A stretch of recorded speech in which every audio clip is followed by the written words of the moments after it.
Hello, everybody. Welcome to episode 34 of the Old Men Magic podcast. It is Sunday, April 2nd, 2023. We have gathered here today to discuss Magic the Gathering. If you are joining us on YouTube, please give us a like, please subscribe, please hit that notification bell. If you prefer audio, you can also find us on Apple Podcasts and Spotify. Today, Alex, we have a few things to discuss. We're going to talk about some fun and affordable cards from the early 2000s set Judgement, and some spells with fog-like effects, and a few other things. But first, Alex, I have some very exciting news to share with you. What's that? I haven't told you this yet.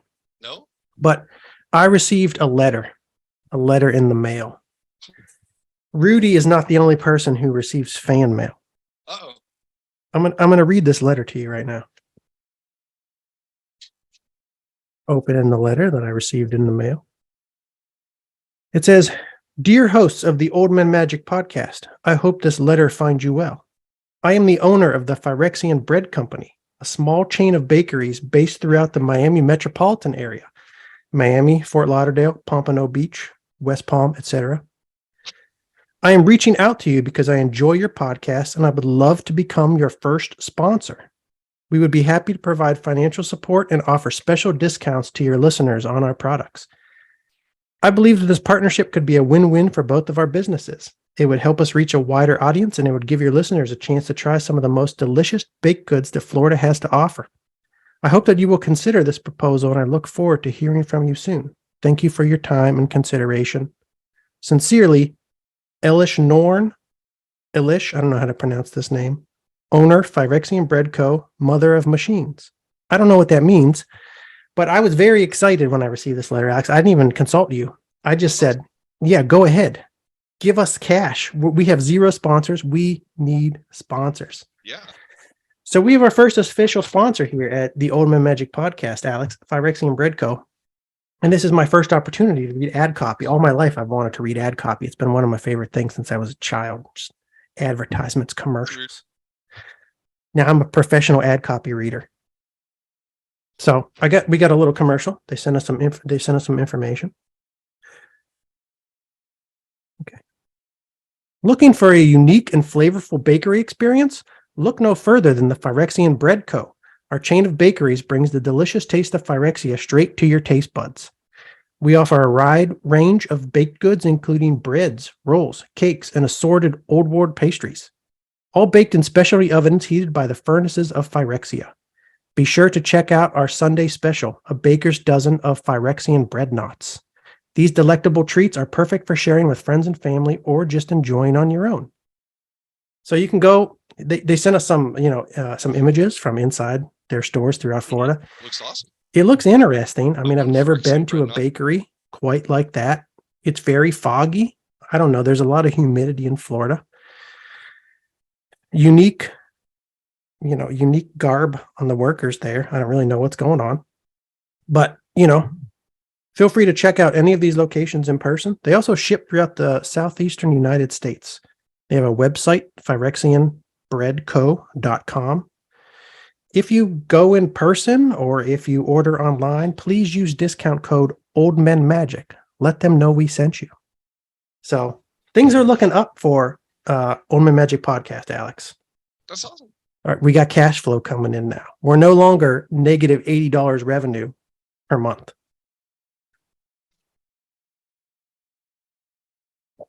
So very big news, very big news. That's enough with the advertisements. Our only advertisers so far. If anybody else is interested, again, just contact us by email, send me snail mail, whatever. We are open to all advertisers. Now to Magic the Gathering news, Alex. We have a little bit of market news to discuss today. I'm going to pull something up. The market news I wanted to talk about today, Alex, was a pre-modern price spike. Mm-hmm. There's a reserve list card from Exodus called Mind Over Matter. Yeah. It is a blue enchantment, 2 colorless, 1, 2, 3, 4 blue. Choose and discard a card to tap or untap target artifact, creature, or land. So the price of this has gone absolutely insane within just like the last week or two. It was a $25 card for quite a while, not $25, $40 card for quite a while. And now it's gone up to almost $80. Yeah, I It saw pretty it in much the news about a week or so ago. I wasn't really looking at the price, but I knew that it has combo with a new card or something. I can't it doubled in price. Yeah, just in like a week or two. Not a card that I have, not a card that I have ever played, probably will ever play because of the 4 blue mana. It's probably really a mono blue deck, or at least practically mono blue deck. Not something that I usually ever mess around with. But it's been popular over the years. It's been pricey for a while because it's reserve list from Exodus. It's been part of different combos that are mentioned in this little weekly winners article on MTG stocks. I clicked on these real quick, and most of them just involve drawing a card. Temple Bell, tap, each player draws a card. So, draw a card. If you don't like it, discard it. Untap Temple Bell, draw another card.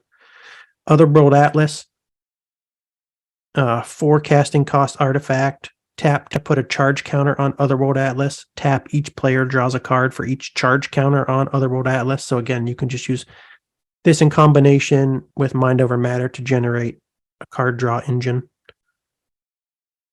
Apparently, what set this thing off was the One Ring from Lord of the Rings. This legendary artifact has a unique ability, letting you gain protection from everything for a short time and draw cards at the cost of life. When players found out about the combo with Mind Over Matter, the demand for Mind Over Matter went up quickly. Just 1 week, it saw a big price increase of 125%, going from $39.94 to $89.99. So, there's this downside with the One Ring. Of course, the burden counter issue. And at the beginning of your upkeep, you lose 1 life for each burden counter that is on the One Ring. I like how they spell out how this combo works. Yeah, I know. But the idea is a Mind Over Matter. You just keep on tapping it and tap this till you get what you want. And you just have to make sure that you use this to draw whatever you're going to use to end the game. So you don't even have to deal with the number of burden counters that you would load up on this thing by tapping and untapping it consistently. So yeah, I don't know. I think somebody made a video about this. Maybe then a few people made videos about it. Might have been like a big Magic the Gathering podcast touched on it, and then the price just went through the roof. It's like there's got to be stuff that the One Ring combos with better. There's got to be. Find out what those are now, Alex, and then we load up. True. And then we make an episode about it, and then we sell. We pump and dump. That's the phrase I was looking for. It'll be the first ever Old Man Magic podcast pump and dump. That's how we really get the money flowing in. Advertisers plus pumping and dumping.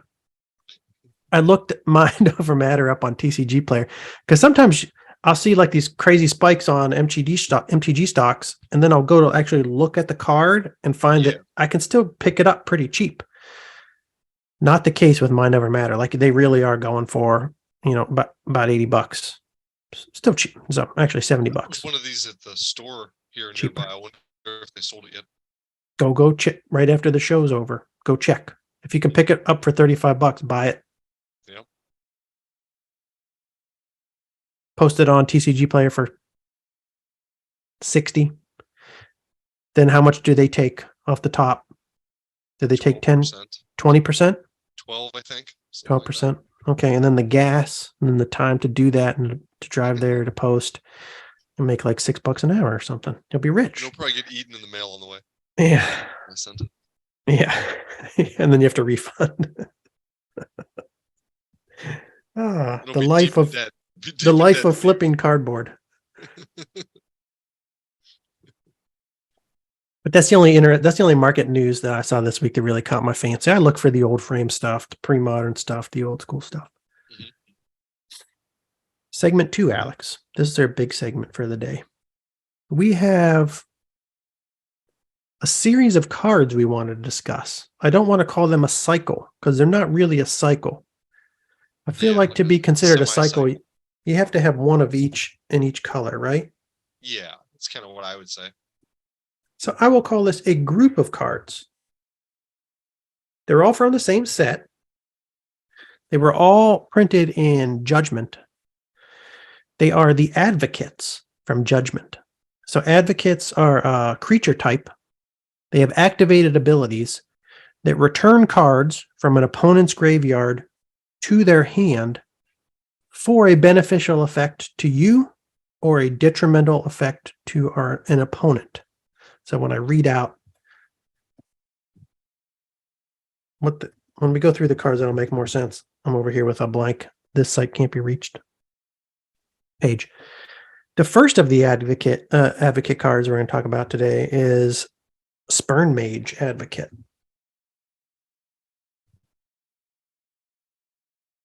I don't know if people know about these cards. They're not great under most circumstances, but in the right circumstances, in the right deck, in the right format, they look very fun to play. And I also like the fact that they're commons and uncommons and very cheap. Mm-hmm. So Spurn Mage Advocate is an uncommon printed in Judgement. It's been reprinted in Commander. Its casting cost is 1 white. It is a summon nomad. It's a wizard of some type with a bird on his head. And he's doing some things. He's a 1/1. You can tap him to return 2 target cards in an opponent's graveyard to his or her hand to destroy attacking creature. Current market price of 23 cents. Mm-hmm. So you want to talk a little bit about why you found these cards and what you'd be interested in doing with them? I found them actually looking for group hug commander card ideas. And there was an article that I was reading. I'm not sure if you have it handy, but it was an article called "The Top 16 Best Group Hug Cards in Commander." I'll pull that up. And it was on draftsim.com. Might take me a second to pull it up. That's okay. Keep talking, Alex. Keep going. Keep entertaining the masses. That was really about it. There was nothing too complicated about it. It mentioned these cards, and I also saw them. I'm not sure if I saw them here first or I was looking through Judgement card lists, but around the same time, both things happened, and I found these cards and was thinking about using some of them. They're kind of interesting. Like you said, they're not straight up like awesome cards, but in certain circumstances, they can be useful. Best group hug commanders. And what's the next set of cards they have here? Best group hug cards. Yeah, they were featured here in this it's pretty far article down. As advocates. I could have just searched for advocate. It's almost at the bottom. There's that Quain itinerant meddler that I mentioned before. The advocates. Sometimes one of a player may lose a critical card and end up suffering. As their benefactor, it's only natural for you to help them get their cards back. Null Mage Advocate, Pulse Mage Advocate, and Spurn Mage Advocate. Great group hug cards, since you can control the board much more efficiently and choose which player you want to help. Yeah, and that's kind of, they stuck out to me a little bit because that's kind of the angle I want to go with in this. Like, there's different ways to play group hug, but I kind of want to be, managing the board state a little bit, maybe like helping the player that's down, being defensive, like that sort of thing. I like the idea. I really like these cards because, one, like you said, you can use it to harm who's ever king of the hill at the moment and help who's ever. You can, like, shrink the power gap from 2 sides at once. Yeah. Help out whoever is having the most trouble. But you can also use this to be like a benefactor of the person who hasn't been causing you trouble for the rest of the game. So kind of to manipulate people. You can also use this card in a way that you talked about, using a card like Unsummon in your deck. Like if somebody comes at you hard, just as a gentle reminder, maybe you shouldn't be coming for me instead. So you can use this to destroy their attacking creature, but at the same time, give them something back. Say, Oh okay, yes, just yeah. I a didn't even think really about like yeah. little gentle. I'm going to kill your creature, and I'm going to assume maybe you didn't mean to attack me, and I'm going to let you take 2 cards from your graveyard back to your hand. And I'm going to assume that you made a mistake. Yeah, once I started thinking about multiplayer, I immediately stopped thinking about maybe using both effects of this card on one player. Yeah. But you're right. But Yeah, you could. You could still do that.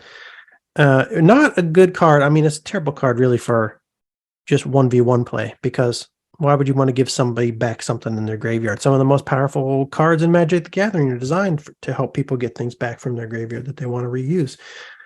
Things in their graveyard, you probably want there for a reason. You might even put the cards in their graveyard there by destroying them early in the game. You don't want to give them back. This is that it relies on, like, you need them to have a graveyard that's filled up with some crap, basically.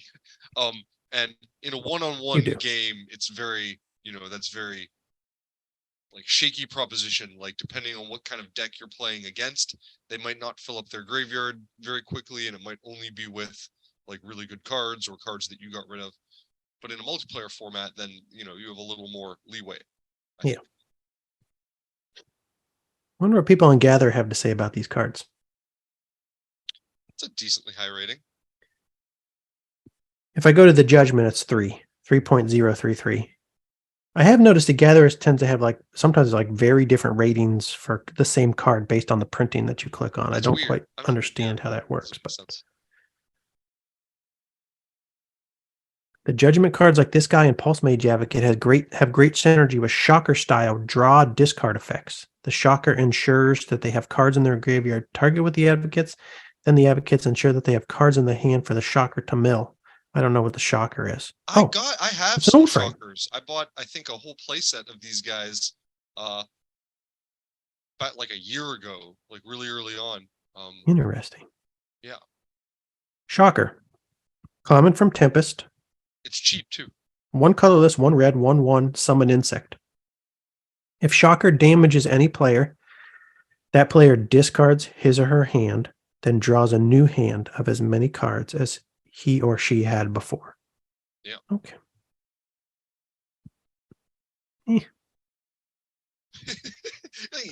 I mean, Shocker ensures that they'll have cards in their graveyard for you to target, but true. You still don't want to necessarily give them the cards back. I mean, the great thing about the Shocker combo to me, these 2 cards. No. Like, I wouldn't be like going out of my way to build around this. No. I'm not sure why I bought Shocker to begin with, but I'm sorry, Big Little One, but I wish I could rate this lower. This shouldn't have 5 stars. Anyways. Yeah, I don't love these cards for 1-on-1, but I do like them. I like them for Commander. Yeah. So this is a Swords to Plowshares on attacking creatures, but also here's some cards in return. Maybe you didn't mean to do that card. The next Advocate. Why'd you use Swords to Plowshares? It doesn't remove it from the game, Steve. Huh? I said, why'd you go with Swords to Plowshares? It doesn't remove it from the game. Well, also, it's only on attacking creature. I mean, I feel like I said limited. Because it's a white card that kills creatures, and it's for 1 mana. That's all. I'm just trying to more like a Royal Assassin, but for 1 white instead of black 1. Okay, there you go. The next one is Shield Mage Advocate. Also a white card. This is a common, printed only in Judgment, no reprints. Casting cost of Shield Mage Advocate is 2 colorless, 1 white. It is a summon cleric. So maybe put this in your cleric tribal deck. I don't know. It is 1/3. You can tap Shield Mage Advocate to return target card in an opponent's graveyard to his or her hand. So this is just 1 card. Prevent all damage that would be dealt to target creature or player this turn by a source of your choice. I'm also thinking another funny use of some of these cards. People like to play cards like Squee, Goblin the Bob that just come back from your graveyard. You know what I'm talking about? Yeah. Mm-hmm. So you could interrupt their combo by not having. Well, you could just, like, if you're playing with somebody that has squee, they're going to be bringing it back from their graveyard anyways, like next turn. You could just target squee every time if you had an advocate out, and you'd be like, you get to do your thing with the advocate and you give them squee back, but they were just going to get squee back anyways. So it's like, Yeah, I see. not even a downside. That's also a very specific use case, but there are other things that people bring back from their graveyard all the time. You can just target those things if you happen to be playing Yeah, against and it might a deck. it might actually interrupt their combo. They might be like specifically trying to load their graveyard with something. And if you put That's it in another their thing. hand, then they can't do what they wanted to anymore. Yeah, Psychotog decks or something. Yeah, or like, if they're trying to cheat some creature into play, like an Elder Dragon that they can't really cast very easily on their own.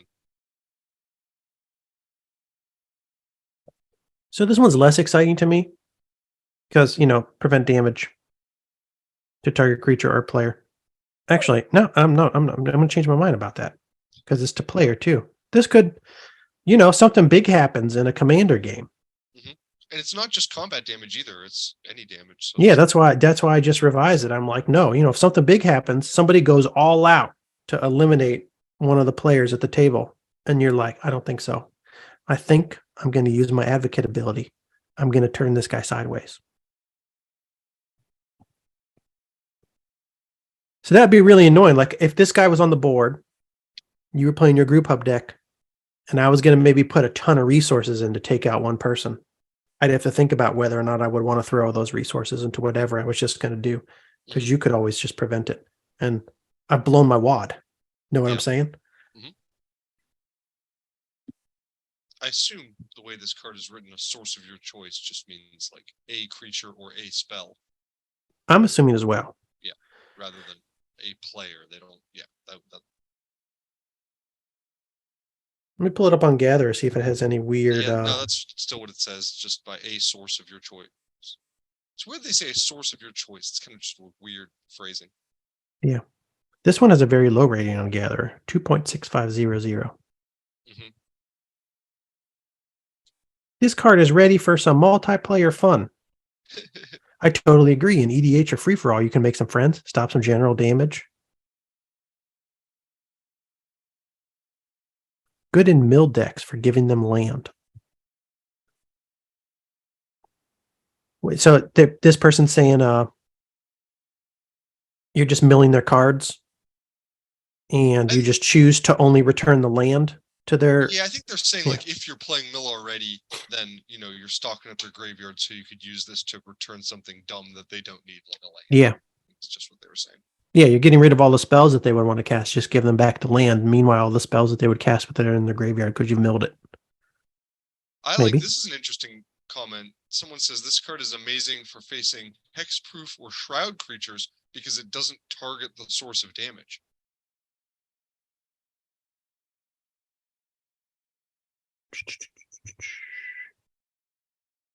Let me think. So they're just saying, like, if your opponent has a hexproof creature or a shroud creature, just let them attack you, but it doesn't matter because you just prevent the damage with it. Is that what you're telling me? Yeah, I think they're saying, like normally a hexproof or shroud creature, if they attacked you with it, you wouldn't be able to do much. Like you couldn't remove it with a targeted spell. Yes. And you couldn't use a targeted spell that like nullifies its damage. But since this doesn't can't? Well, I'm saying like if the card, like if you attacked me with a shroud creature and I had a spell that said something like, target creature does no damage this turn, I wouldn't be able to cast it on your creature. But I think they're just saying, since this doesn't target the creature specifically, you can still play it. I'm just thinking about something like reverse damage. What does that say? Yeah, I don't know. I don't remember. Can you reverse damage? Cards do target. All damage dealt to you so far by one source. Yeah, so something that's worded like this, something that's worded like the Advocate, Shield Mage Advocate would be fine. But anything that says the word target, probably not fine. Shield Mage Advocate. I like this guy. I think it might be the one I was thinking about the most for my commander deck. 3 casting costs a little high, but it's a nice deterrent to just have that there and people won't attack. Be nice if he wasn't boltable. Yeah. It's like 1-4. That'd be sweet. 22 cents. I like that. Next advocate, Alex, is Null Mage Advocate. This is a green creature. So when I first started talking about these, I was like, oh, a cycle. Not really a cycle. There's not one for each color. These are all green or white creatures. Null Mage Advocate is a common. First printed in Judgment, reprinted in Plane Chase. Casting cost is 2 colorless, 1 green. It is a 2/3 summon insect druid. I love insect druids, Alex. You can tap. The Nantuko guy too. Yeah, this guy can go on my insect druid deck along with the Nantuko cultivators. Tap to return 2 target cards in an opponent's graveyard to his or her hand. Destroy target artifact or enchantment. So here we are again, going back to the giving him 2 cards back. But again, it's another powerful removal effect. So basically a naturalize on a stick or a disenchant on a stick, but you got to give 2 cards back. Yeah, I'm not sure how I feel about this one. I like the versatility, but like unless you're, I don't know, maybe like playing mono green, I feel like you probably have a better way to get rid of those things. Yeah, I don't know. Even mono green these days, we have even mono green. Yeah, we have naturalize, and we have a bunch of other things that we've talked about in recent episodes that I can't remember that also get rid of enchantments. Something from Mirage with art like this. There's the thing from Weatherlight that kills all enchantments. It was in the sideboard of the rock deck, one of the rock decks that we talked about. Yeah. You know what I'm talking about. 1 colorless, 2 green. Yeah. Upcast. 1 colorless, 2 green to activate. Also, I think. But yeah, green isn't so limited when it comes to its artifact or enchantment removal options. You got crumbles. Can't forget about the crumbles. But still, I like this card in an EDH environment, in a group hug deck, probably more than those things still, because the ability that it's a downside in those environments, this is actually fun. Get rid of one person's artifact or enchantment, give something back to somebody else. Yeah. Maybe whoever's weakest on the board at the time. Lets you mess around with everything, get everyone angry at you. Exactly. That's the issue with group hug decks. You can't get everybody angry at you. Right. How many people do you get angry at you in the course of a group hug game? I don't know. Maybe just one other? Do you just try to mess with one person? I don't think so. Not at first, at least. You can't mess with 3. No. 2 max. That'd be the opposite. I had to look. I was going to look this up. I wanted to double check, but it says there is a ruling. It says you can't activate this ability unless an opponent has at least 2 cards in their graveyard. Okay. Because I was wondering if it would work if they only had like 1 card in their graveyard. Yeah. So that's going to be with all the advocates, right? Yeah. I mean, some you just return 1 card, but in those cases you have to have 1 card in the graveyard. Have 2 cards. Yeah. I wonder, I had never paid much attention to this because I haven't really played graveyard decks. On average, in my decks, how long does it take me to get 2 cards into my graveyard? I wonder. I know. It seems like it's usually pretty quick. Even if I just play a bird's first turn, somebody's going to get rid of it. There's 1 in the graveyard already. 2, I don't know. On average, maybe turn 4? Tell me, Alex. I don't know. I'm thinking about it, and I'm wondering if in a multiplayer game it's going to affect the rate. I feel like in a multiplayer game, your graveyard will probably fill up a little bit quicker anyways. I don't know. I don't know what it said anyways. I mean, also, 2, something. That's true. It depends. If you're the fast starter, definitely, because you'll have 3 people targeting you with their removal spells. Mm-hmm. The next advocate. This is the 4th advocate we've talked about so far, right? Mm-hmm. Is Force Mage Advocate. Force Mage Advocate is an uncommon. Its first and only printing is in Judgment. Its casting cost is 1 colorless, 1 green. It is a centaur. It's a 2/1 centaur. And you can tap this guy, return target card in an opponent's graveyard to his or her hand, and put a +1/+1 counter on target creature. Alex, when you and I are sitting across from each other in a 4-player EDH game and I'm playing the pump, you better be pumping my creatures with Force Mage Advocate. I knew you were going to say that. Or I'm coming for you. Put a +1/+1 counter on target creature. It's not the best, upside, but the counter is permanent, which is nice. Yeah. So not bad at all. And I don't hate that he's 2/1 for 2 mana. Last guy was 2/3 for 3 mana. Like, none of these guys have like awful stats. I'm trying to think if I would just want to have like a Centaur deck. Yeah. So what'd you say? I'm trying to think if there are cards that I can play that are kind of like permanent removal that I can just keep on a board, like a permanent that you can just activate to remove things. And you just keep removing the same thing over and over, putting it back in your opponent's hand with the Advocate.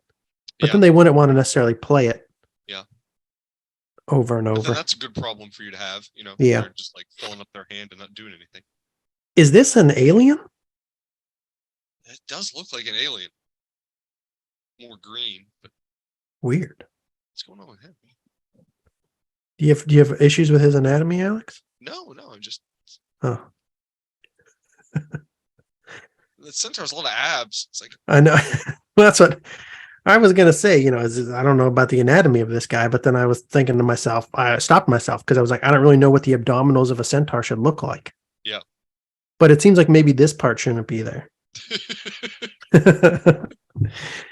It's possible that this artist just added an extra piece that maybe he shouldn't have added. Yeah. I don't know. He might know more about ab slab on there.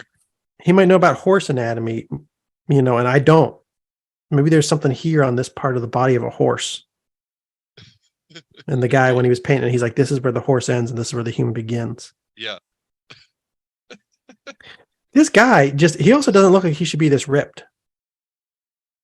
Wait, there's a weird dinosaur angel way in the background. That's true. I wasn't even thinking about that, but this is wild. So this is an alien. I didn't even see that guy right? First. And there's a winged triceratops in the background. I didn't even see that guy at first. So who's giving a +1/+1 counter to who? Like, I don't know what's going on here. The centaur does it, okay? So he's got to be doing it to this little green alien guy? Maybe. I don't know what's going on. Then what's that guy in the background doing? Is the little I can't figure out. In the front turning into the guy in the back? It seems like this winged triceratops should be given +1/+1 to the centaur who's fighting the alien, but that's not what's happening because the Force Mage Advocate is a centaur. So the centaur should be back here. He should be giving +1/+1 to the winged triceratops, who should be here battling the alien. If they reprint this card, guys coming out of a graveyard too. Like, what did you say? Is one of these guys coming out of a graveyard? Like, is the centaur? The centaur's maybe like the little green guy. He's pulling him out of the opponent's graveyard and back to the opponent's hand, and then that's what I was thinking originally. That might be going on. +1/+1 maybe, or vice versa. That could be what's going on. It's confusing. Also, are they in like a marijuana field? My next question was going to be: is this kudzu also in this card? Okay. I don't know what's going. Current market price of 20 cents. I do know that. Interesting card. I don't hate it. I don't hate any of the advocates. No. Not only in EDH play, but I don't know, maybe some fun popper play. I feel like there's some fun things that I could do with these cards I just haven't thought about yet. They could make for some fun brewing. The fifth of the advocates, Alex. Maybe the last advocate ever printed. I don't know if they printed any advocates after Judgment. This guy is a rare. This guy is Pulse Mage Advocate. First and only printing is in Judgment. Casting costs of 2 colorless, 1 white, Summon Cleric. Again, another advocate for the Cleric deck. Mhm. It's 1/3. Now, this is crazy. Tap to return 3 target cards in an opponent's graveyard to his or her hand. When you do that, you can return target creature card from your graveyard to play. Pretty strong. It is pretty strong, but 3 cards is a lot to give back to your opponent. True. Not only are 3 cards a lot to give back to your opponent, you're going to have to wait that much longer to even be able to use this ability. Yeah. And then at that point, I'm kind of like, can I just use something else to return a creature card from my graveyard to play? Yeah. Can I use like an Animate Dead or something? And I don't think you can. This guy. You can't in white.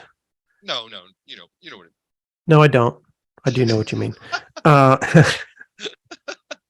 This might be your only opportunity to ever build a white reanimator deck, Okay. a mono white reanimator deck. If you wanted to do that, this is it. This is your only opportunity. Is there anything else in white that returns from your graveyard? I don't know. There's probably something. I could see it happening. Just This one like is the flavor of white being like healing and life-giving and stuff. I could see that, but I don't know. This one is $2.51. Huh. Probably just because it's a rare. Just went up this last year, though. That is weird. That is weird. It was 30-40 cents for forever. People got their stimulus checks and they just went ham on Pulse Mage Advocates. They spiked it 10x.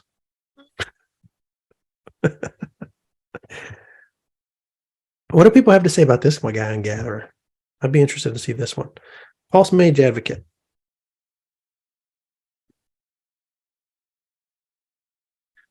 Doobie-doobie-doo.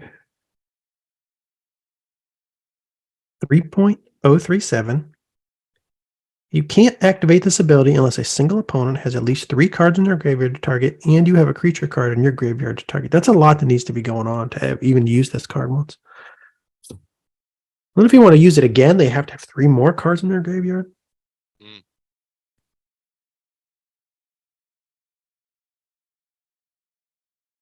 Run with Dreamborn Muse. Heard of that card.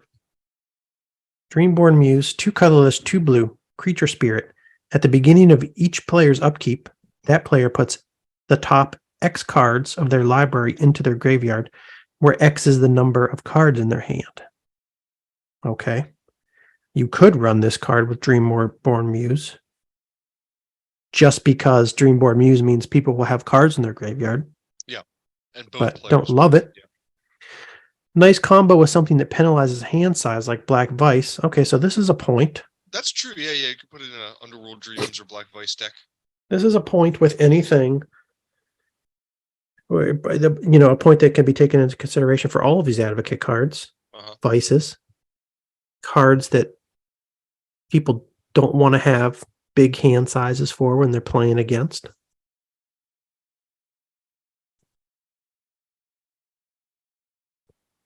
Unless the creature is going to win the game, this is pretty awful. An opponent gets 3 cards back, probably the worst cards in their graveyard, and you get a creature.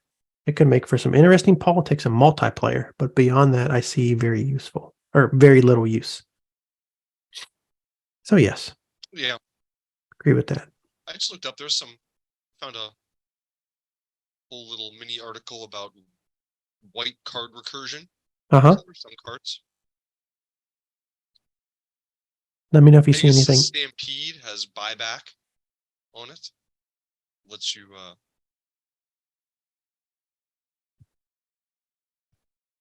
Pegasus Stampede, you say? Exodus. Yeah. Oh, from Exodus? I don't know this card at all. It's an uncommon from Exodus. 1 colorless, 1 white, sorcery, buyback, sacrifice a land. Put a Pegasus token into play. Treat this token as a 1/1 white creature with flying. Oh, so okay, so these are just cards that you can bring back from your graveyard.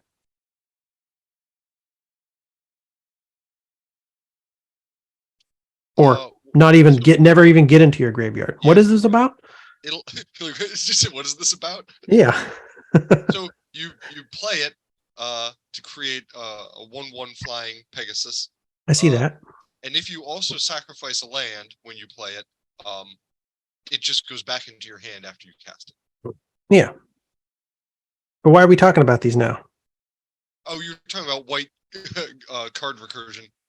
Yeah, but it's not something that really, it's not a spell that actually brings anything back from your graveyard. And I didn't know what it did before when I started clicking on these. I was just starting to mention some. Okay. As examples. Sorry. Not the great one. So off topic. There is no off topic here in the Oldman Magic podcast.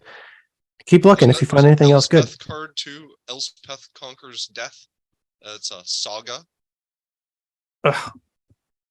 So I think some of these are obviously going to be newer cards that we're not familiar with.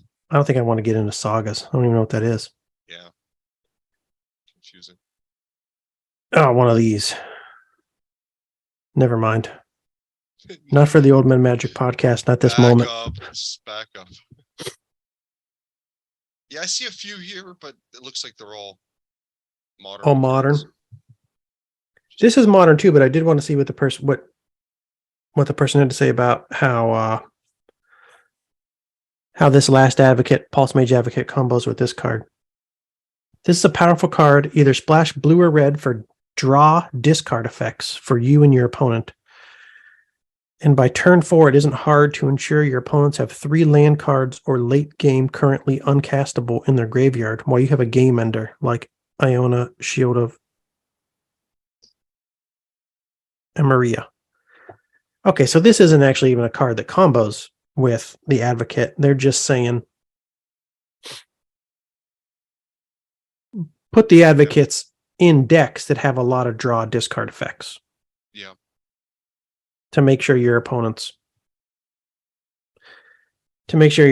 graveyard is loaded, and then also that you have a giant game-ending creature in your graveyard that you could bring back. Yeah, that seems like not the greatest build.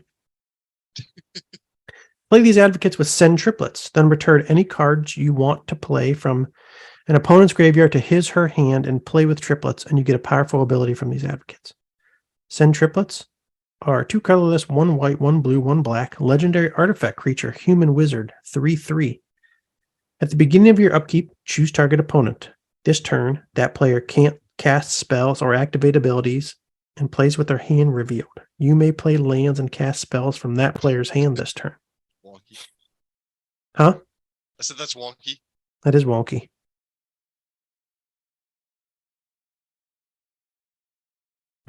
This is a long way to go, too, just to play the Pulse Mage Advocate. It's like play the triplets and then return the cards that you want to play to their hand and then return them.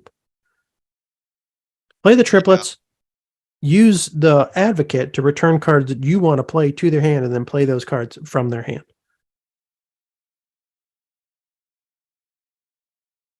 I don't hate that, but it's a lot.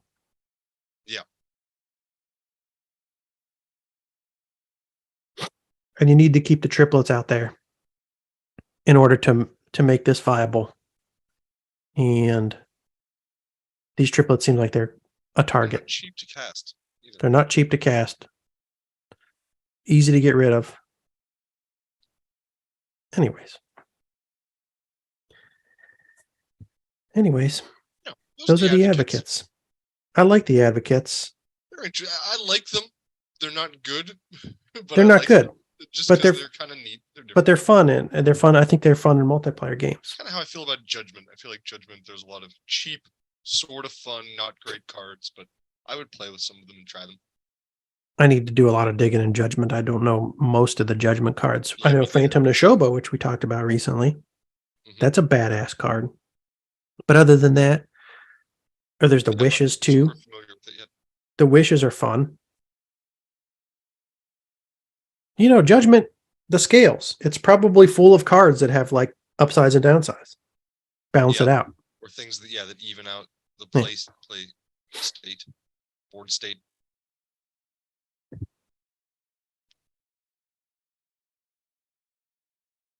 Let's see what the most expensive card is. Sylvan Safekeeper. Yeah. I remember reading that card. He's a 1/1 for 1 green. and you can sacrifice a land to make a creature you control be unable to be targeted by spells or abilities this turn. I remember thinking, why do people play this card? Sacrificing a land, that scares me.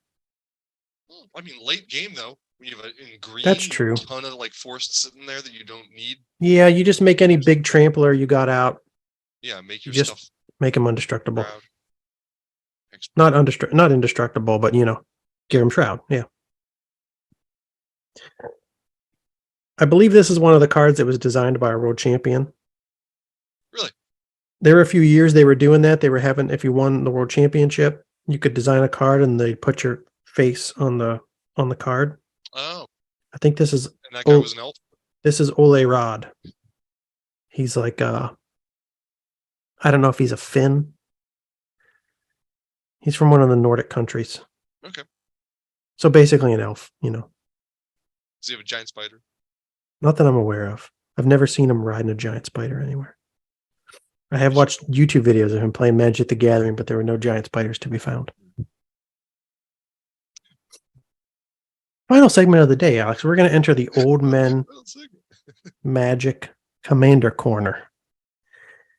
This is the segment where Alex and I continue to build our first ever commander decks. They are old frame only commander decks. Before we actually get started with the builds today, I want to go through some cards.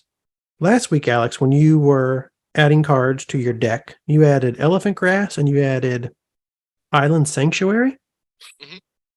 You said you were looking for things with fog effects, fog-like effects, things that prevented damage. Yeah. And I was like, oh man, what is out there? Back in the day, we had fog. Not just in 2014, but in 93, 94. This has been a heavily printed card, and a card that I think I don't know about currently, but it seems like they keep putting it back into like sets for standard, and it still sees like some play in like sealed formats and stuff like that. I think it's still out there. It's still printed regularly. It started a trend among artists if they were, crunched for time just to cover everything in fog. It is a 1 green instant. Creatures attack and block as normal, but none deal any damage. All attacking creatures are still tapped. Play any time before attack damage is dealt.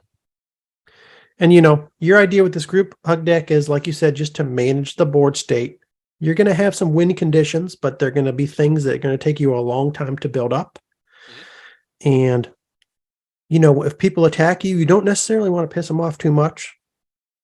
You want to, like you said, maybe unsummon them. Maybe use an advocate to eliminate one of their creatures, but also give them something back and say, I'll forgive you this time. You might want to just fog up the joint. Fog up the joint. What can you use other than fog, elephant grass, Island Sanctuary? Well, I found some things, Alex. I don't know if they're necessarily better or worse than fog, but they are some things. The first one I found, this is an Old Men Magic card. This is an old frame card. This is a card that was originally printed in my favorite set, Legends. Holy Day. It's a common from Legends. It is a 1 white instant. Creatures attack and block as normal, but none deal any damage. All attacking creatures are still tapped. Play any time before attack damage is assigned. It's literally a white fog. That's it. Not the best, but is it a fog effect? Yes, it is. Can you buy it for $1.49 right now? Yes, you can. I have this. Do you have Holy Days? I'm going to try to figure that out. Looking at my order history on TCG Player. I'm going to move on to the next one, Alex. Yeah, move on to the next one. This is another one that is printed in my favorite set of all time, Legends. It is another Legends common. It is also 1 mana instant. This one is 1 black. It is a card called Darkness. Creatures attack and block as normal, but none deal any damage. All attacking creatures are still tapped. Play anytime before attack damage is assigned. It's literally a black Holy Day, which is literally a white fog. This one, for some reason, is way more expensive. It's $12.99. People use it in Pauper, I believe, is what drives its price. Same with I'm seeing something now. Because I'm like, Holy Day is also a common. I'm seeing the artist on Darkness. This is a Yes. Harold McNeil card. You think that's why it's more expensive? Maybe. I thought it was just more that like for like mono black popper, I think people like it or something, but I could be wrong. It could be, yeah, just it could be a color pie issue. Like if you're playing mono black, you just don't have other things to do this. So that could also be it. I don't And you know seem what? to have ordered a Holy Day, but I do have one of these, so good call. I might add this to my deck. There are plenty of Harold McNeil cards that didn't spike in price just because his art was. Yeah, that's what I was thinking. Yeah. So yeah, it probably is more of a color pie issue. It's a cool card though, and the art's cool. $12.99. It is, like I said, a black Holy Day, which is a white fog. So 3 cards that are essentially the same card. We're going. And they just put them into well, that's it. We're not going down this. That's the end of this road. It's not the end of the fog cards I'm going to talk about, but these are the only cards that are just repeats of fog. Okay. They should have. I don't know why they stopped with just these 3 colors, like blue needs a fog, red needs a fog. Maybe they have them and I just didn't find them. I know 2 that are not blue, but I know 2 more that are pretty similar. I'll wait till you're at the end of your list though, because Okay. Your list. Next one I found, Alex, is a card called Constant Mists. This is one that I didn't know about because I don't really know that much I remember Stronghold. this vaguely, but I would have thought it was. I didn't remember it was from Stronghold. I thought this was like from Ice Age or something based on the artwork. This is a. Does buyback. Never mind. It is an instant. You can play it for 1 colorless, 1 green. It has buyback, sacrifice a land. Okay. Creatures deal no combat damage this turn. So. Okay. So it's fog for 2, and you can sacrifice a land to bring it back to your hand. It's fog for 2. I don't think I like it. It is $8.69 also for some reason. I don't know. Is this a rare? Why? This is before they started color coding things. And since I don't know Stronghold very well. I guess if you it's an uncommon. You need a whole bunch of fog effects, and you already have fog. Yeah. Then maybe like it's important to have this, but we're in EDH, but it's an uncommon from Stronghold. It has not been reprinted. So yeah. 4.28. What am I missing? On Gatherer? Mm-hmm. That is weird, isn't it? Mm-hmm. What do people say about the mists? Oh, they say I can combo with Harvest Worm. That makes me excited because I have Harvest Worms that I want to use. Over the years, I feel like I've tried to put Harvest Worm into so many decks, and what I end up with is a deck with like 30 spells that require me to sacrifice land and like 4 Harvest Worms to get them back. And then I never end up playing them. Because I do the same thing you just did. I'm like, oh, I want to play this with Harvest Worm, and then it's just no, you can't build a deck like that. It's very difficult. I didn't know Harvest Worm was on your radar like that, Steve. It's always been on my radar since the moment I saw it. All right. Quite an annoying card to have to deal with when paired with things that bring lands back. This is a card right here that makes me want to buy a modern card. So yes, I agree with that because I've looked a few times for something that does this, and yes, there aren't old border options really. People always bring up Crucible of Worlds when, they're talking about certain combos and stuff. And I like this card. I wish, I have seen a handful of cards that I almost bought, and I'm just like, no, I'm not buying modern cards yet. Eventually, I'm going to. This is probably going to be one of the first modern cards that I will buy, Crucible of Worlds, because you and I have talked about this a lot over the last couple months. We haven't sat down and like really gone over builds, but we've talked many times about how we keep seeing cards that require us to sacrifice lands. We want to build land sack decks, Harvest Worm decks, something to bring them back, Groundskeeper decks. Yeah, I like Crucible of Worlds, and as far as power creep and stuff goes in modern cards, I don't think this card's unreasonable. Like, it's a fair casting cost. It has a cool effect, but it's not broken or crazy strong. It's not an auto include in every deck or something. No, it just takes certain types of decks to a new power level. It just gives you, more ways to build a deck. I like it a lot. I don't think it's cheap. I think it's probably like $20 or something. I don't think Really? it's super expensive either. Let me brief tangent from our fog segment. Crucible of Worlds. Crudité of Worlds. Crudable.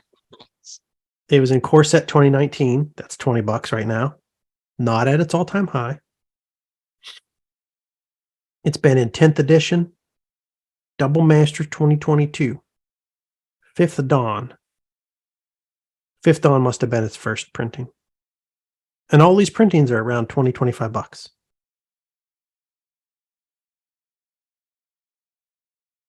Cool card. I like it. Yeah. I'm going to buy it at some point. Build a deck around it.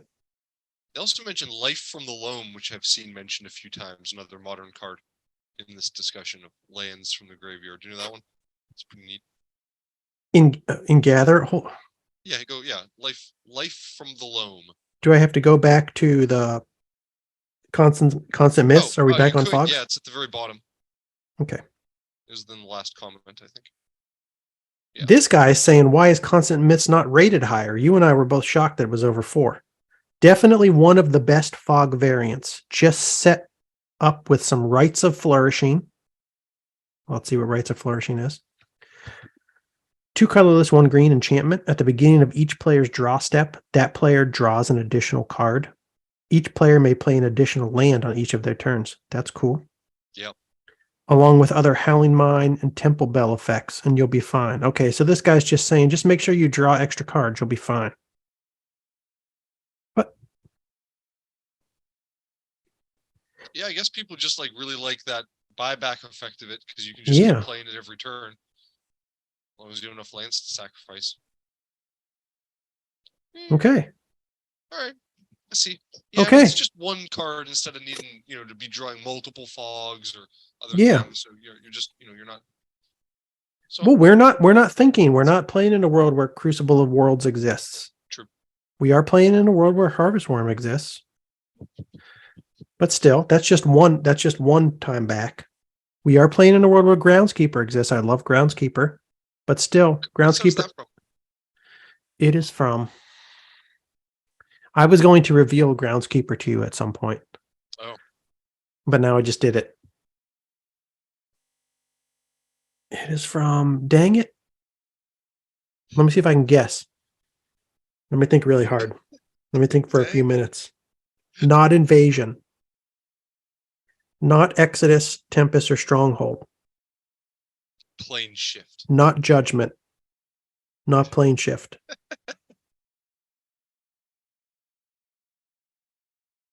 Not Apocalypse. Stop it. Odyssey. Mercadian Mass. Shit. Groundskeeper is 1 colorless, 1/1 druid, 1 colorless and 1 green. Return target basic land card from your graveyard to your hand. Okay, that's good. I like that. I love this guy. 1 casting cost. I love him. It's just that he's a 1/1, so he's very easy to get rid of. He's a 1/1 creature. So you don't want to backline utility creature, So yeah, that's cool. But all this to say, I knew about Harvest Worm. I knew about Groundskeeper. They are either a one-offs in the term of Harvest Worm or very easy to remove from the game in terms of Groundskeeper. So you can't really rely on them to constantly bring your constant mist back. But in a world where Crucible of Worlds exists, in a world where Rites of Flourishing exists, in a world where Temple Bell exists, Howling Mine always existed too, but you get my point. There's more options. Temple Bell was also an old frame card because I would put that in my bug deck. Okay, now to get to the card that you mentioned, this comment. This card has won me so many games of EDH Commander I can't even count. For decks not running tons of permission, this recurable fog can dominate and crush non-blue Commander decks into a wave of inevitability. A wave of inevitability. I have had this set up before with Crucible of Worlds. There we go. In Life from the Loam. And both ways creates an unbreakable loop of fog. Okay, yeah. So, yeah. I don't know Life of the Loam. Crucible of Worlds. Pretty dope. Life of the Loam is 1 colorless, 1 green sorcery. Return up to 3 target land cards from your graveyard to your hand. Dredge 3. Okay. So just bringing more cards back from your grave. Bringing more lands back from your graveyard. Constant miss. Okay, better than you and I realized. $8. Yeah. One of those very expensive uncommons. It's a pricey for an uncommon. Gotta be the most. Do you think it's the most expensive uncommon from Stronghold? Good possibility. Let me look. Tangent. Look it up. We're gonna find out.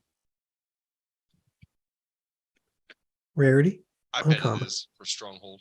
Boom. Constant miss. Nailed it. Primal Rage. All creatures you control gain trample. 1 colorless, 1 green. Then Slivers. I don't pay attention to Slivers. No, they don't exist. Next card that has a fog-like ability that you might want to play in your Group Hug C EDH casual EDH commander deck is Moment's Peace. Do you know Moment's Peace, Alex? No, I don't. No, you do. Moment's Peace is a green card from Odyssey. It is 1 colorless, 1 green, instant. Prevent all combat damage that would be dealt this turn with a flashback cost. Pay 2 colorless and a green. You may play this card from your graveyard for its flashback cost. Then remove it from the game. So basically, you can play it twice. It's no constant miss. It's not constant. But you can get 2 plays out of it. First time for 2 mana, second time for 3 mana. And for my deck, like my deck won't be built around constant mists the way you probably, you need something to work with it. This would be better as a one-off card in the deck. So I like this. This is pretty good. Current price of People $1. forget that it's in your what? Current price of $1.99. Yeah, people forget it's in your graveyard so that you can use, you know what I mean? That it'll be in your graveyard. They aren't paying attention to it, and they attack you, and you're like, You want to be devious. You don't fan out your graveyard. You put it all in one stack. Yeah, stacked up. They don't notice it. They forget. I told you, don't come around here. No more. Next fog-like card, Alex, that you might want to add to your commander deck is Respite. Respite is a green card from Tempest. It is cheap. It's 27 cents. It is 1 colorless, 1 green to play. It is an instant. It is also illustrated by Rebecca Guay, just like Moment's Peace. If you play Respite, creatures deal no combat damage this turn, and you gain 1 life for each attacking creature. I like that. I would get upset if you played this against me after I was attacking you with my horde of 27 1/1s. Yeah. That'd be terrible for me.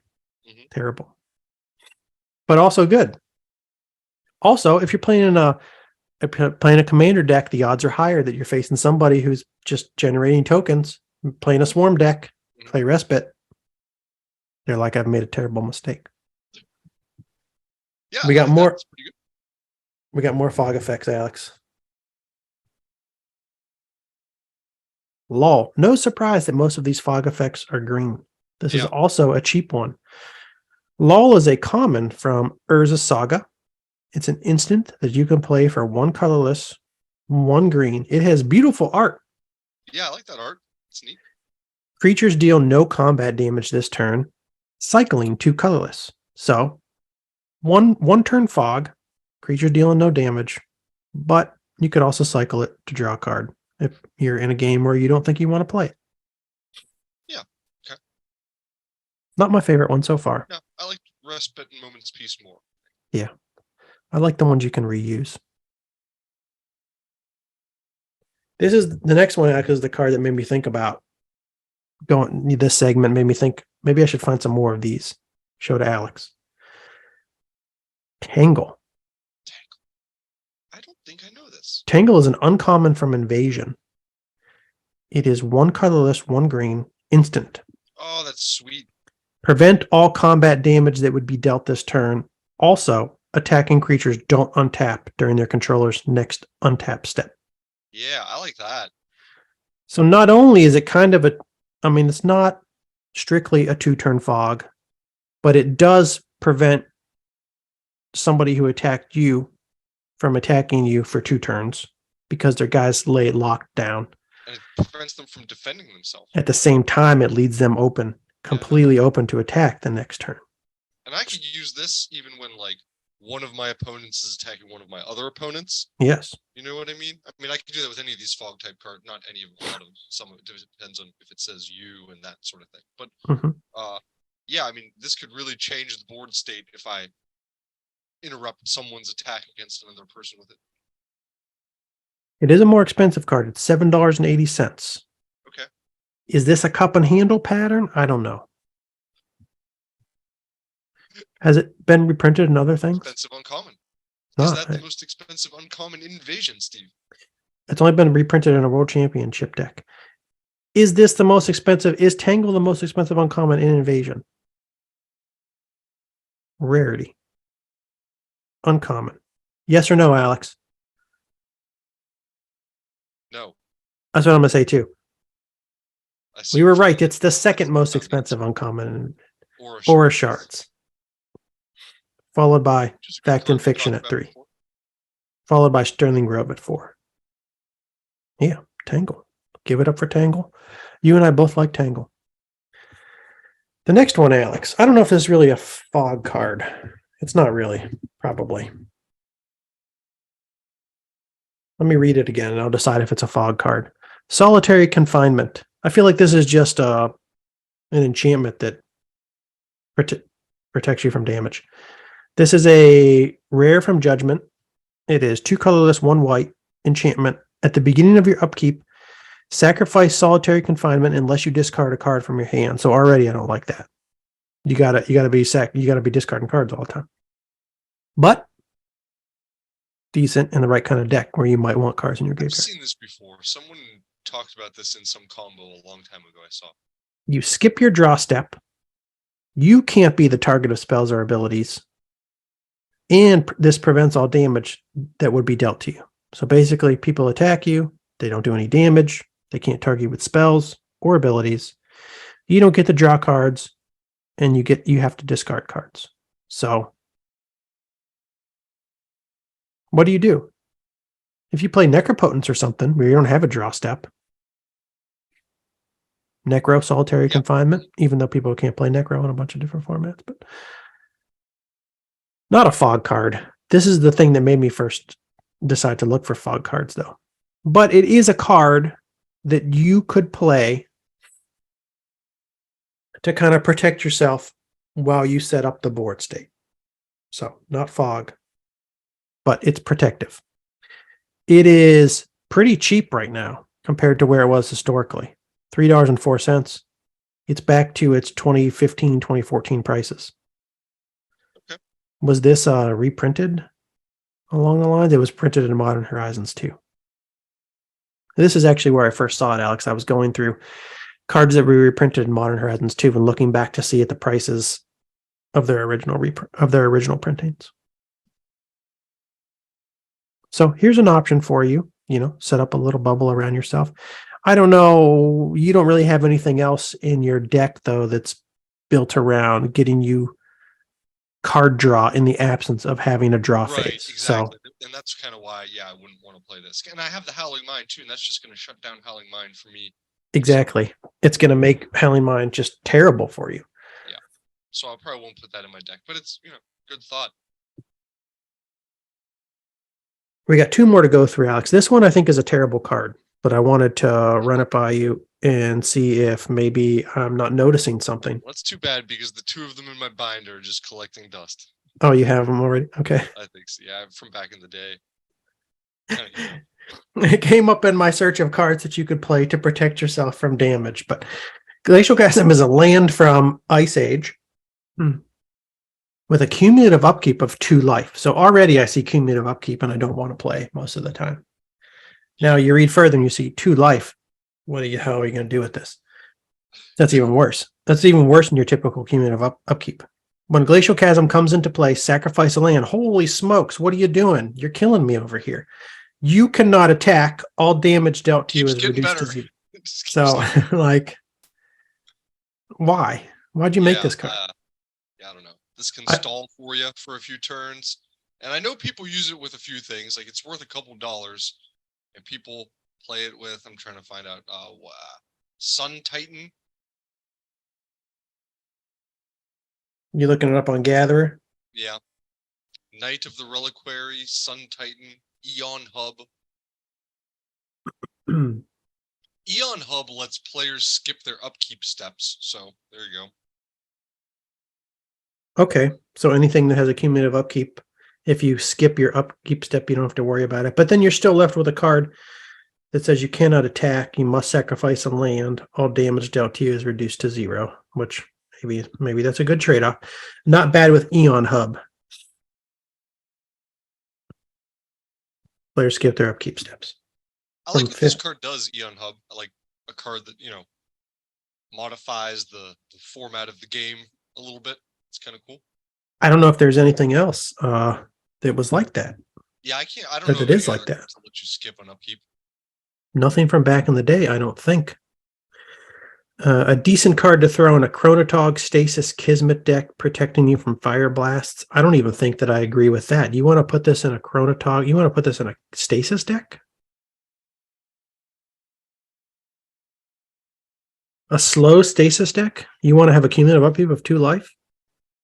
I think they're kind of suggesting that you save it for towards the end of the game, and then you play it just to sort of finish out your lock to keep them from direct damaging you or killing you. But okay, yeah. Play it for a turn, 1 to 2 turns. Someone else says pair it with Life from the Loam and Mana Bond. The result is you can't be damaged by anything outside of instants, and you can still make attacks provided you replay this land after combat. Okay. Okay. Not too shabby in that context. Yeah, so I know people do stuff with this, by itself definitely kind of sucks.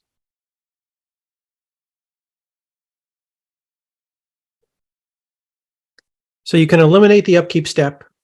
You could do something yourself to get rid of this every turn before your upkeep. That's what the Sun Titan strategy does. Allows you to sacrifice it, snap it back or something. I'm not sure how Sun Titan works. Sun Titan, 4 colorless, 2 white, 6/6 giant with vigilance. Whenever Sun Titan enters the battlefield, you may return target permanent card with mana value 3 or less from your graveyard to the battlefield.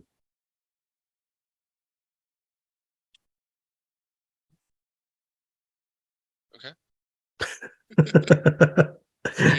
Knight of the Reliquary.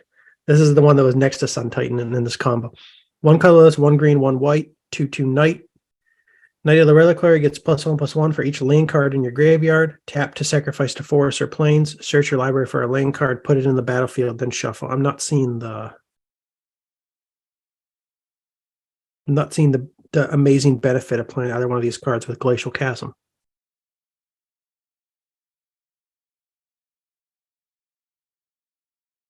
Are you? The Reliquary gets buffed off the sacrifice lands and will be able to attack. It can also tutor for the chasm. Sun Titan alleviates the cumulative upkeep by allowing you to sacrifice it without paying the cost and snaps it right back. I don't understand how it snaps it back. I don't understand how it alleviates the cumulative upkeep, the need to pay the cumulative upkeep. Well, if you have Glacial Chasm down and you're up to cumulative upkeep 4 or 6, then you play a Sun Titan and you return the chasm to your hand. If you don't want to continue to play the cumulative upkeep. Yeah, but it doesn't prevent you down and it resets the cumulative upkeep. But still, you're still taking damage from it. Yeah. You would just take 2 damage from it instead of 2, 4, 6. Yeah. Not great. No. I think I'll continue not playing Glacial Chasm. I will also continue not playing. One more, Alex. I found it. This is the last of the cards that I found when I was searching the other day. While your computer was soaked in coffee on this one. I don't remember I don't think I love this one either. No. It's okay actually, but I won't put it in my deck because it's a 2-color mana cost. Yeah. Energy Arc. An uncommon from Alliances. It is 1 white, 1 blue, instant. Untap any number of target creatures. Those creatures neither deal nor receive damage in combat this turn. So I'm sure I have some of these. I've got to. And I actually don't hate that. It's not bad for just fogging up a whole attack, but I don't know. Yeah, considering the other options we've gone through so far that are just either 1 mana or 1 colorless mana plus Yeah. a colored mana. I would like this more in a deck where I had some aggressive creature stuff going on, because then I could like cancel my own attack and like untap my creatures. That's what I was thinking too. You know what I mean? But yeah. Better in that context. So I have one to add. I think okay. I mentioned it briefly last week, is Festival from the Dark. Oh, yes. Oh, yes. And this is almost like a holy day, which is just like a fog. Which is just like a darkness. Festival, The 1 white. this just stops the attack from happening to begin with, instead of making no damage happen. Yes, from the dark. Opponent may not declare an attack this turn. Play during opponent's upkeep phase. Also an option. Yeah. So there are cards. There are fog-like cards for your consideration, Alex. I like that list. Thank you. That was pretty cool. I will definitely put a few of these into my deck. You're welcome. Now we're going to move on to the segment where we add to our decks. This is Alex's favorite part of the show. Mostly what he loves about it is when I do my recap of my deck that I've named the Pump. The Pump has as its commander Jacques Levert, which is who's 1 colorless, 1 white, 1 green, 1 red, summon legend, 3/2. All your green creatures gain +2/+2. This is a straightforward. Did I say +2/+2? Yeah. Okay. Sometimes when I play it, he's maybe I just take a little Sharpie and write +2. Not paying attention. +0/+2. The deck is straightforward. It's a creature horde deck. I'm playing only green creatures. They're getting pumped by Jacques Levert. I have Keza in there to give all my green creatures +1/+1. I have Stampede Driver, which can pump my creatures in certain cases where I discard a card from my hand. Also gives them trample. I have my Wily Wolf that I could turn sideways to pump creatures +1/+1. I have my Giant Gross to pump. I have my Invigorates to pump. I have my Rancors to pump. My Rarari Wake pumps. My Fires of Yavimaya pumps. And my Pendelhaven can pump. Today, Alex, I am adding another card that can pump my creatures. I found this card because I'm worried about my lack of flyers, which is always a concern for me when green decks, because there's not many green creatures that fly. What flies in green? If Biff. Birds of Paradise. Power Matrix. Now that I have a Power Matrix in my hands, Alex, any of my creatures can fly. Power Matrix is an artifact that costs 4 colorless mana. Whoa, I'm whizzing all over the screen. Don't whiz on your screen. Not like that. Not like that. Cards are whizzing all over the screen. I don't know what's happening. Steve's computer's broken. He's dealing with his touchscreen right now, so things are in total disarray. Yeah. Power Matrix, 4 colorless artifact. Tap. Target creature gets +1/+1. I love that with the pump. And gains flying, first strike, and trample until end of turn. That's cool. I think we talked about this before once. We might. But it's a pretty new card to me, and I would play it, especially like you said, if you need to add flying to your deck. I need to add flying. Being able to pump and add trample and first strike is just all sweet too. The trample's great in a deck like the pump, where I can pump. Trampoling's great. Sometimes you can make a body so big that even if they block, if you could just trample over it, you can just finish your opponent off. So, plus with first strike, now your trampling creatures are like totally safe. They don't have to worry about dying. I love first strike, which is why I still play Elvish Archers all the time. Yeah. Elvish Archers were a thorn in my side last time we played. I know. Poor baby. Can I move Tithe over? No. I don't know why Tithe moved itself over. Oh, I guess I just added the Power Matrix to rearrange things on its own. Alex, that's the only artifact I have in my deck so far. We talked about this the other day. I don't remember if it was I don't remember if it was online or offline, but my lack of artifacts. I'm adding 2 other artifacts today. Today is a day where I'm going to add 3 cards to my commander deck. Here we are. And we're back. I am adding a card that everybody plays all the time, I think. Yeah, or at least it used to be the case. This auto include what I've come to read or see sometimes. I think sometimes depending on like the level of competitiveness at the table, sometimes people feel like Soul Ring is I don't know what's the word I'm looking for. Too good to play. Are you serious? Yeah, like I think sometimes people get.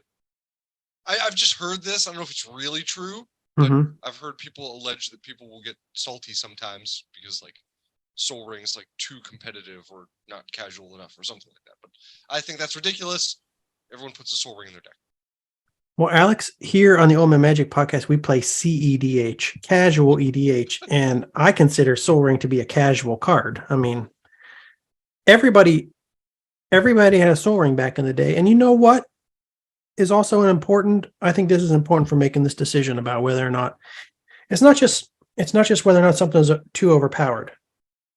It's also the accessibility. If everybody can have it in your deck, and it's a card that goes in every deck, it just generates 2 colorless mana. So like you can literally slot this into any deck. If you have a card that it can be slotted into any deck, and there's also accessible price point wise to just about everybody who plays the game, why ever keep it off the table? I don't know. I think the only like, argument I guess would be that you don't want to have a card that has to be an auto include. It's sort of like so good that it like, but I don't know. I'm used to Soul Ring being a staple for a deck. So yeah. Well, it is being added to the pump as soon as I figure out how to navigate this touchscreen. I'm having a hell of a time. Did it go in? Did I get it? There we go. I got 2 artifacts in my deck. I'll switch it to the revised printing later. When I get control over my keyboard again.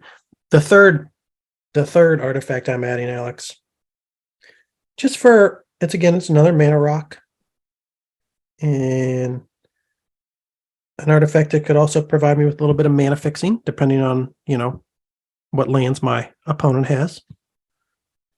In a 4-player game, at least at the beginning of the game when everybody's around, I'm assuming that it'll pretty much let me produce whatever color mana I want. That's what I thought. Tap to add 1 mana of any color that a land and opponent's controls could produce. Felwarstone. I have one from the dark. I will add the dark later. Yeah, I like it for a multiplayer deck. I don't see why not. That's the end of my commander editions for the week. It's awesome. Don't die. Power Matrix is the most exciting. Yeah, that's cool. I like that card. Pretty fun. The pump is coming together. It makes them scared of all your creatures. Like, which card is he going to Power Matrix? I know. No one knows. Don't know. Depends on my mood. Maybe I Power Matrix my Bird of Paradise. Maybe I make it 1/2 flyer, first strike, trample.